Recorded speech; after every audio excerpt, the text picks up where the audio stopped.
Hello and welcome to Listen to Ladybird. Today's book is the story of Five Little Kittens, which was written in 1955, but I remember having it read to me in my childhood in the 1970s. Here are the Five Little Kittens.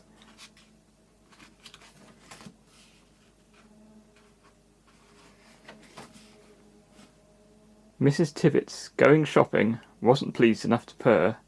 "Kitties, please," she said quite crossly. "How can Mummy brush her fur?" There's a brush and a comb. And here's all the kittens. 5 kittens. But the frisky little kittens didn't think of that at all. Mopsy said she'd like a trumpet. Muffy asked her for a ball. Patch kept on, "An engine!" Ginger said, "I'd like a flag." Snowball's mind was full of motors. Mummy said, "Now where's my bag?" Can you tell which kitten's which? I think that one could be Snowball, because it's white. Ginger, that must be Ginger, because it's ginger coloured. Not sure about the other. This could be Patches, because it's got patches of a different colour. Let's find out. Off she set with her umbrella, for it had begun to rain. Said, "Now please be good, you kitties, till I get back home again." We all know cats don't like water, don't we? And she's got an umbrella and a hood and Wellington boots. So she waited on the corner, in the rain, to catch the bus. Kitties waved, and "Well," said Mopsy, "fancy saying that to us." There's her mum waiting, and here are all the kittens waving with their handkerchiefs. "We will show how good we can be. She will not believe her eyes. If we finish all the cleaning, won't that be a grand surprise?" This must be Mopsy, I think. So she put on Mummy's apron, which was hanging by the sink. "Everybody must do something. I will wash the pots, I think."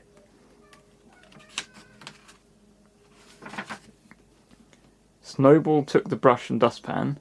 Patch said he would have the broom. Ginger took the mop and bucket up the stairs to clean their room.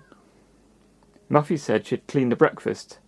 Patch said, "I'll sweep up," and then Mopsy said, "Now everybody must be done by 10:30. So yeah, this is Mopsy taking charge. Patches looks like a badger with a stripe. Snowball, busy on the staircase, thought it was as good as play. Never gave a thought to Muffy packing pots up on the tray. That must be Muffy there with the pots on the tray.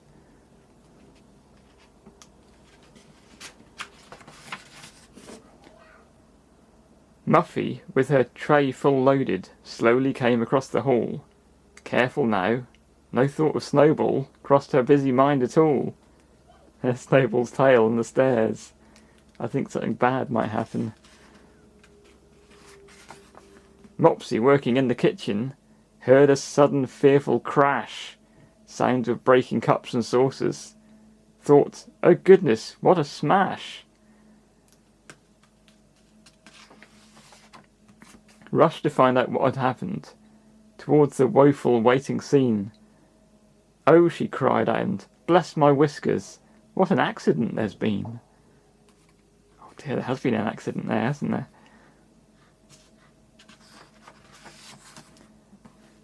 Then she tripped upon her apron, fell full length into the hall, strewed with broken cups and saucers. "Oh, great catkins, what a fall!" Oh dear, there's 3 of them on the ground now. And all the broken things. Oh, that's so sad. On the sane came Patch and Ginger, gazed upon the littered floor, shattered pots and scattered kittens, sad and sorrowful and sore. There's Patches helping Mopsy up. And there's Ginger with the mop.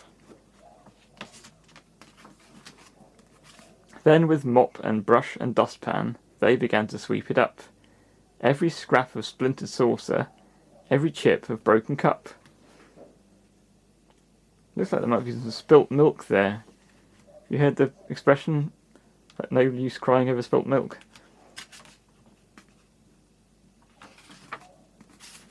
Ginger saw his mop was dirty, said, "I think it needs a shake," poked it through the open window, but it was a sad mistake. What can go wrong with cleaning the mop through the window? There it is, sticking out the window. Let's find out. For it struck a large policeman who was passing down the street. "Ow!" he cried, "insulting conduct to a policeman on his beat." Oh dear. PC Bob was very angry, and his face was quite severe. As he looked in through the window, Ginger thought, "Oh dear, oh dear." And he thought, "Well, now I've done it." And he didn't know what to say. Thought, "I know he'll not believe me," and began to run away. Oh, that's a bad idea.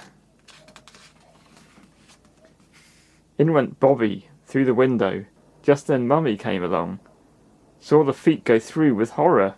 Thought, there's something very wrong. There's a boot through the window. What do you think she thinks? Seized a foot and pulled it. PC Bobs let out a roar. "Out you come," said Mrs. Tibbets. "Honest folk go through the door." She didn't know he was a policeman, did she? She thought it was a burglar or an attacker. Then she saw it was a policeman, not a thief, that she had caught, and was quite relieved on finding he was not what she had thought.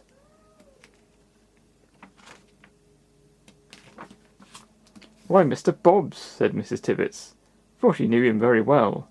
"What is wrong? What are you doing?" What a tale he had to tell. At the door the kittens met them, solemn-eyed, a silent group. First was Ginger, very sheepish, then a timid, tearful troop. "Well, indeed," said Mrs. Tibbets, "there's a naughty trick to play." Ginger bit his claws and wondered what could any kitten say.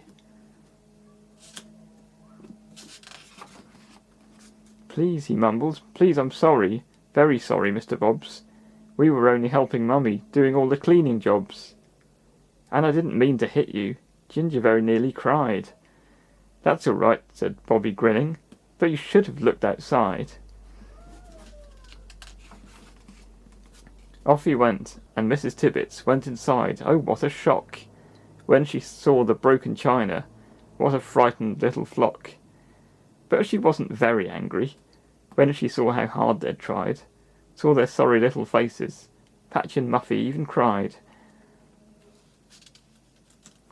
Oh, they all look very worried, don't they? "Never mind, my dear," she told them, as they gathered round the chair. Then she opened up her basket. Didn't all the kittens stare? What's in the basket, do you think? Muffy's ball, and Mopsy's trumpet, Snowball's motor, Ginger's flag. Yes, and there was Patch's engine. All were there in Mummy's bag. There's the motor, there's the engine, there's the flag, a trumpet, and the ball. How those happy kittens scampered. There is little more to tell. All their troubles now were over. All was well that ended well. That's the end.